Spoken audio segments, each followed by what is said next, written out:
আসসালামু আলাইকুম, আমি মোহাম্মদ রবিউল হাসান সুমন। আজকে আমরা নবম দশম শ্রেণীর রসায়ন বইয়ের রাসায়নিক বন্ধন পঞ্চম অধ্যায় নিয়ে আলোচনা করব।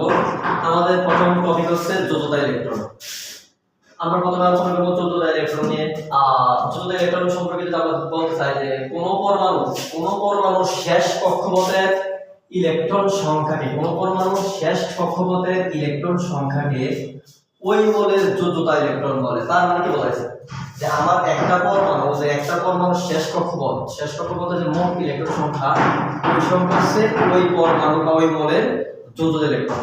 যেমন আমি কার্বন এখন আমি কার্বন নিলাম, কার্বনের পারমাণবিক সংখ্যা হচ্ছে 6।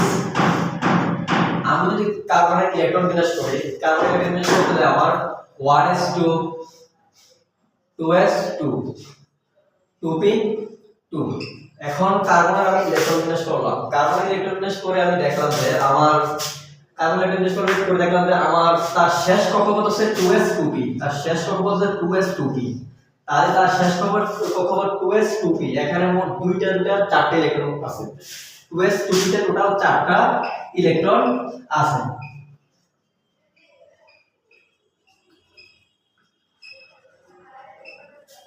সেহেতু আমরা বলতে পারি যেহেতু কার্বনের শেষ কক্ষপথ 2s2p, এখানে দুইটা 4টা ইলেকট্রন আছে, সেহেতু বলা যায় যে কার্বনের মোট যোজ্যতা ইলেকট্রন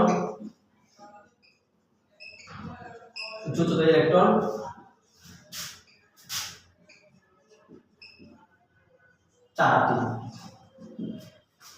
আমরা যদি ক্লোরিন, আবার আমরা আরেকটা মৌল দেখি, যেমন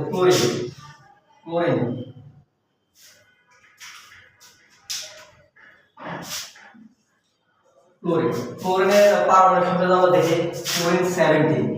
এখন ক্লোরিনের ইলেকট্রন বিন্যাস করতে আমরা করে দেখি যে 1s2 2s2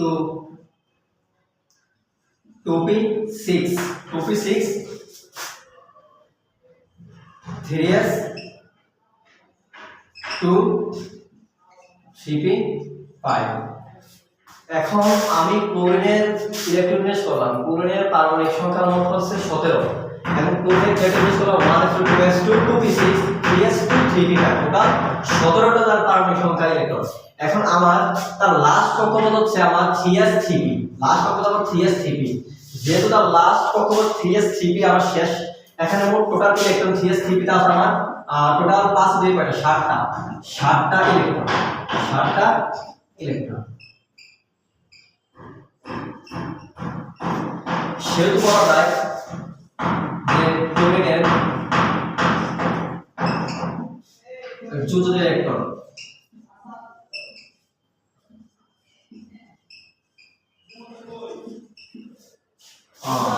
7টা।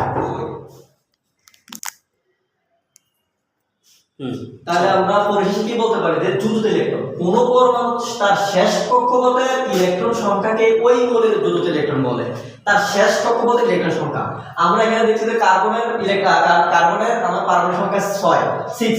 আচ্ছা, যেহেতু আমার কার্বনের পারমাণবিক সংখ্যা 6, সেহেতু আমি কার্বনের ইলেকট্রন বিন্যাস করলাম, দেখলাম যে তার সর্বশেষ কক্ষপথ হচ্ছে আমার 2s2p। এখন 2s2p আমি তার ইলেকট্রনগুলো নিলাম, এখানে আমার 2s এ আছে 2টি, 2p তে আছে 2টি, টোটাল আমার 2 2 4টা ইলেকট্রন। সেহেতু বলা যায় যে আবার কার্বনের মোট যোজ্যতা ইলেকট্রন আমার 7টি। আবার আমরা যদি ক্লোরিনের ইলেকট্রনটা দেখি, ক্লোরিনের পারমাণবিক সংখ্যা আমার 17।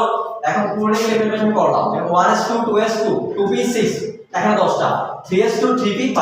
এখন তার ইলেকট্রন বিন্যাস করে দেখলাম তার সর্বশেষ কক্ষপথ হচ্ছে আমার 3s3p।